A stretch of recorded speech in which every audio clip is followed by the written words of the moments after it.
නමෝ බුද්ධාය නිවනෝදය කර්මස්ථාන සහ භාවනා නාලිකාව තුළින් අද ඔබට සාකච්ඡා කරන්නට බලාපොරොත්තු වන්නේ හිතන්ට යමක් නිවීම සඳහා සැනසීම සඳහා ඔබ හිතන්න ඕන ආකාරය.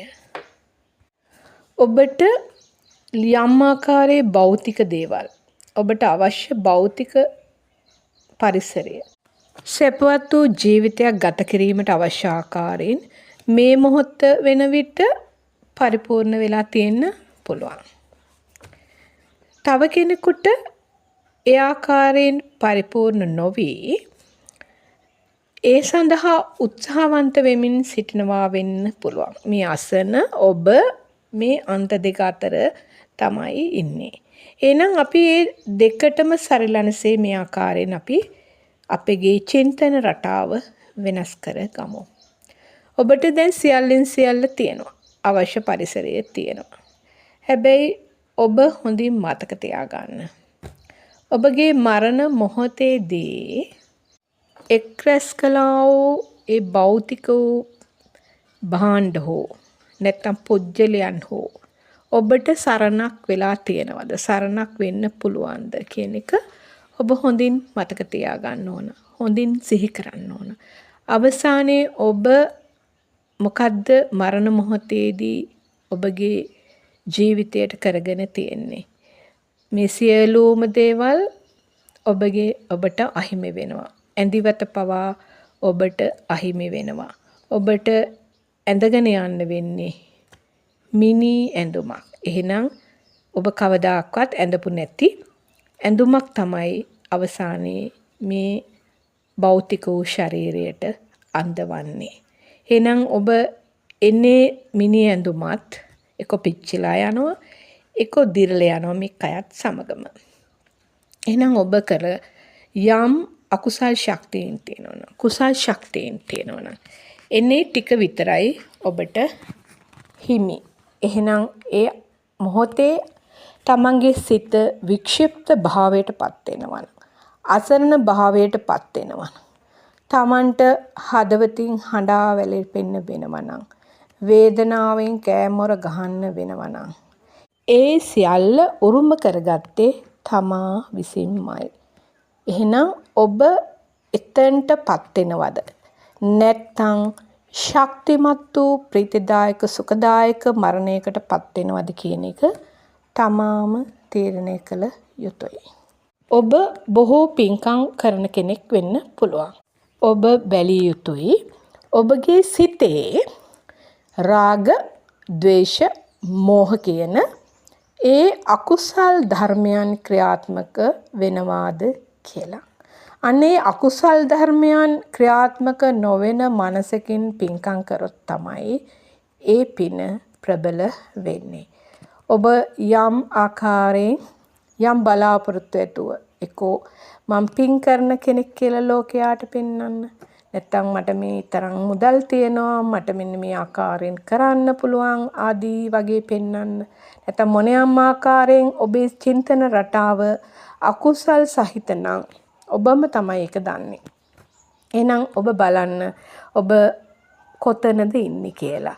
එහෙනම් ඒ පින්කම් වලින් ඔබට ඵලදායිද නැද්ද? ඔබ කරන ඔබ ඉන්නේ ඔබම රවට්ටාගෙනද? හොඳින් අවදිමත් සිතකින් මේ ගැන විමසන්න කියලා මම ඔබට මතක් කරනවා.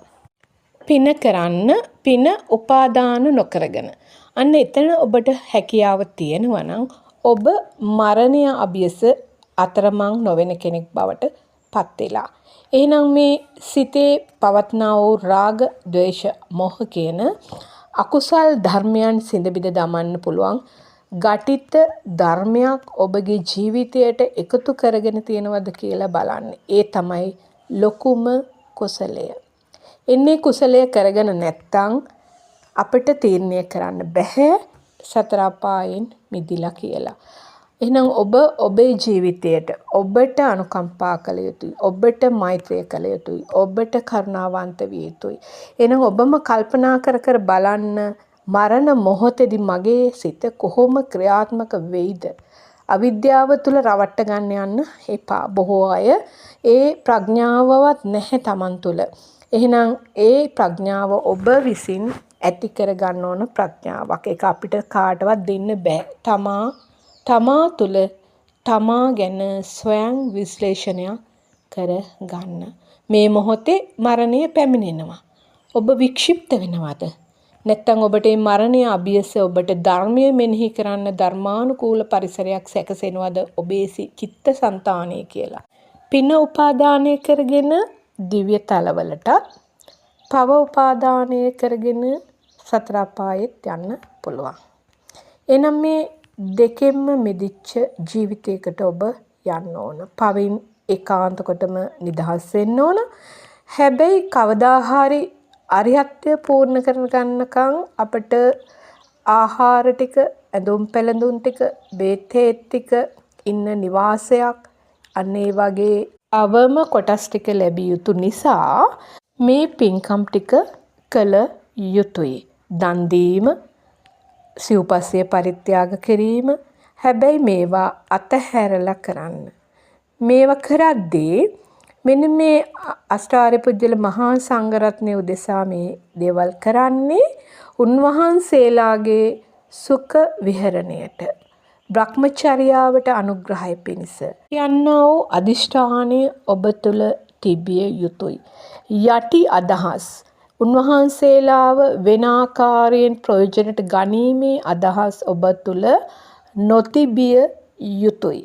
ඔබ යම්සේද කරන්නේ එසේමයි ඔබට ලැබෙන්නේ. එහෙනම් ඔබට සැප සම්පත් ලැබුණට ඔබට ඒ ලැබෙන්නේත් ඔබ යම්සේද කළේ එසේමයි. එහෙනම් ඔබට විපාක විඳින්න වෙන්නේත් එසේමයි. එහෙනම් ඔබ පරිස්සම් විය යුතුයි. දෙන දේ අතහැරලා අන් අයට යහපත පිණිස යමක් දීලා ඒ ඇත්තන්ව අපහසුතාවයටපත් කළා, වික්ෂිප්තභාවයටපත් කළා, නැත්නම් තමන්ගේ මාර්ගය වඩා ගැනීමට යම් ආදකයක් බවට ඔබපත් වෙලා නම් ඔබ කළපු ඒ පිනෙන් ඔබට ලැබෙන්නේ, ඔබට ලැබෙන විට අර කරන ලද ඒ අකුසල් ශක්තියනොත් එකමයි. එහෙනම් කුසලයේ ඇසුරු කරගෙන අකුසලුත් රැස් කරන්න පුළුවන්. යම් කෙනෙකුට කුසල් සිත් ආවත් ඒක මැඩපවත්තගෙන කුසල් රැස් කරන්නත් පුළුවන්. ඒකයි එකම දාණයෙන් එක්තරා සිටුවරයෙකුට මහා සිටු සම්පත් හම්බ වුණා. හැබැයි ඒ දාණයම ගැන හිතුව අකුසල් සිත් නිසා ඒ සිටු සම්පත් විඳින්න බැරුව සේවකෙක් වගේ කාඩි හොදි බතොයි වැරහැලි ඇඳුමුයි ඇඳලා ජීවත් වෙලා මරණයට පත් වෙන්න වුණා. එයාට සිටු සම්පත් ලැබුණා, මහා ධනයක් ලැබුණා. හැබැයි ප්‍රයෝජනයක් ගන්න බැහැ. එකම දාණය ගැන ඒ අවස්ථාවේ මුල මැද අග යහපත්ව සිටුවේ නැති නිසා, සතුටුුනේ නැති නිසා. එහෙනම් ඔබත් පරිස්සම් විය යුතුයි. ඔබ විශාල පින්කම් කරාට පෙර කරන විට පසුව ඔබේ සිත කොසේ ක්‍රියාත්මක වෙයිද කියන අවදිමත් වූ භාවයකින් ඔබ සිටිය යුතුයි. ඔබට යම් ප්‍රඥාවක් ඇතනම් මෙන්න මේ මරණය අභියස අතරමං නොවි ඔබේ ජීවිතය ගෙවා ගන්න ඔබ දක්ෂ වෙනවා. එහෙනම් මේ සුළු මතක් කිරීම ඔබ සඳහා බොහෝ මෛත්‍රියෙන් කරුණාවෙන් සිද්ධ කරගන්න ලැබුවා. ඔබ ඔබට ඊටත් වඩා මෛත්‍රියෙන් කරුණාවෙන් මේ අදහස් තමා තුළින් විමසමින් ඔබගේ ජීවිතය ආලෝකමත් කරගන්න කියලා නැවතත් මතක් කරනවා. තෙරුවන් සරණයි.